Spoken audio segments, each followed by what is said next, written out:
Welcome to General Manager's Corner. Thank everyone for being here. And today I'm with two general managers, and I want to introduce Kurt Walter, General Manager of Ladies Recreation Club, and David Lone, General Manager of American Club in Hong Kong. Both have been kind enough to come over from Hong Kong and join us. So thank you for. Thanks, Howard. Thank you. Both of you guys have been managers on clubs in various continents, from Asia to Europe, and of course the United States. Um, the video blog series that we're talking about here is it's 5 o'clock somewhere. So I'm interested to know, how do you see culturally the differences in the F&B offerings, in the happy hour, and the bar scene? How does that vary between the different places you've been? Okay, so I'm working at the American Club in Hong Kong, and being in the United States for so many years before Hong Kong, I realized how important happy hour is to the whole culture. And so with our club trying to provide this sort of recreational meeting place for our members, happy hour is indispensable. And it brings people, for me and my members, it brings them back home. And it's super important. Going around Hong Kong though, happy hour, to me, I don't really think there's a lot of difference between Canada, the United States, and Hong Kong. People just love to get together and relax and meet people, and that's kind of the idea of it. Have you seen happy hour at Ladies Recreation Club? Absolutely, and we have seen a lot of interest in craft beer, which is interesting here in Hong Kong. In Vietnam, we have something called Bia Hoi, which is something where the Vietnamese sort of gather together and drink lots of beer, I guess. In some other countries, it's more like cocktails and so on. But at the Ladies Recreation Club, we see a lot of interest now in sort of specialty beers.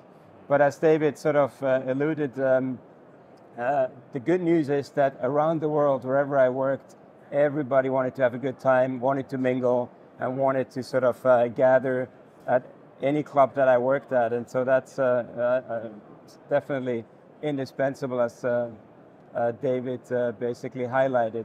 So around 4:30, 5 o'clock, we see it gets busier and busier, and then, yeah.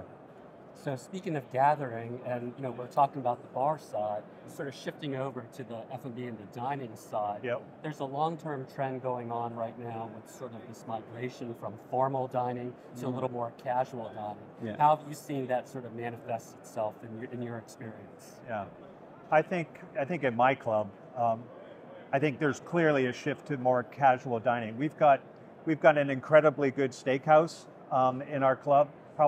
We think it's probably the best in Hong Kong, but it's more of a casual type of setup.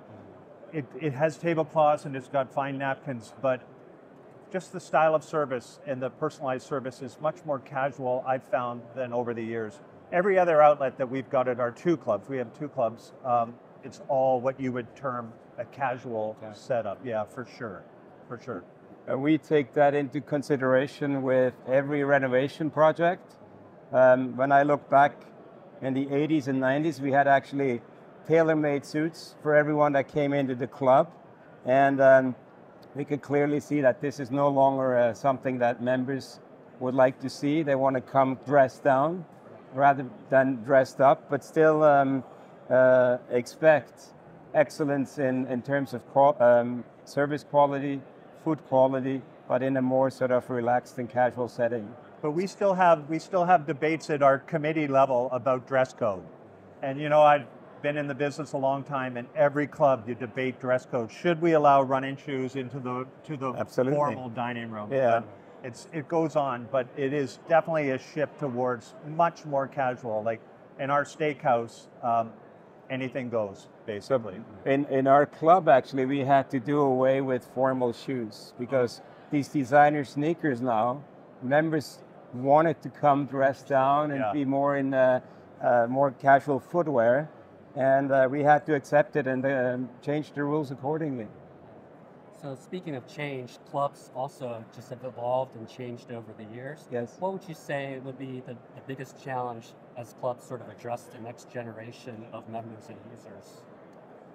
I think looking down the road is there are so many options for people to do now outside of the club, like getting members engaged to still have the club as an important part of their life, because I think it is changing, and I think it's going to be more challenging 10, 15 years from now for members to stay engaged. And so I think it's going to challenge the managers of the future to make sure that the amenities that you have there will bring people back to the club. But I think the whole engagement thing is a challenge going forward. Yeah, and so for us, as we enter a paperless kind of world now, it's going to be a challenge for the club manager to embrace that without losing the clubbiness of a club. And so we are actually in this transitionary period now where we actually try to go paperless, try not to lose this clubbiness, but have excellent facilities, and yeah, basically go with the flow now, you know, and technology changes every day, every hour. And so that's probably the biggest challenge for the future manager. Technology you mentioned, just as a follow-up, you know, technology sort of become incorporated itself into the lifestyle aspect of clubs nowadays. Yeah. What have you done at American Club and Ladies Recreation Club to sort of address technology and sort of the younger members and how they like to interact with it? Yeah, we've rolled out, just in the last couple of months, we've rolled out a new app that we've had a huge uptake in the usage from the members, and I tell you, they're using it every day. That's how we are communicating with the members, and we're also going to roll it out to our staff in the next probably 6 weeks. And that's how we will communicate with our staff, because I think the traditional forms of sending an email to your department managers to cascade it down to their frontline staff, it doesn't work. And so we will have an app for our staff, and that's how we will communicate going forward. I would actually say that David's club and my club are some of the more progressive clubs in terms of technology. As David has now rolled out his app, we have rolled out our own app, and we see a great interest in members making tennis bookings basically through the app and no longer via telephone. So we have about 3,000 bookings now per month through the app, but also working from not working away from the office at their club. So we're basically changing now our library and making it a co-working space, so where members can actually work from their club, eat at their club, have a tennis game, and go back and enjoy the latest technology. Yeah, that's really nice, like an integrated lifestyle. Absolutely. Well, that COVID brought that around for us too. Like, it forced our members weren't going to the office and they needed to work somewhere, and they chose the club to work. And that's something now that we've learned we can never take away. So we're now creating that type of workspace at the club. That's awesome. Well, thank you for all the great insight, Okay. David. Thanks for joining Howard, us. thanks very much. Thanks Always for a joining us. pleasure. Thank you, Howard.